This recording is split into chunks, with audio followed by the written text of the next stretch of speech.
What's the meaning of columbine?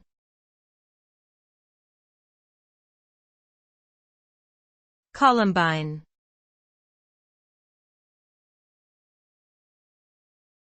Columbine.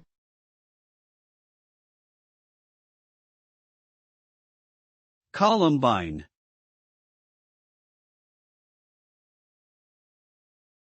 Columbine.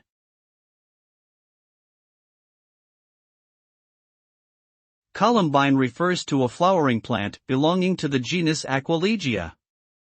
More specifically, it is a perennial herbaceous plant that typically has bell-shaped flowers with 5 petals. The name columbine comes from the Latin word columba, which means dove, due to the flower's resemblance to the bird. Columbines are often cultivated as ornamental plants in gardens and landscapes due to their attractive blooms and foliage. They are also sometimes used in traditional medicine for their purported medicinal properties.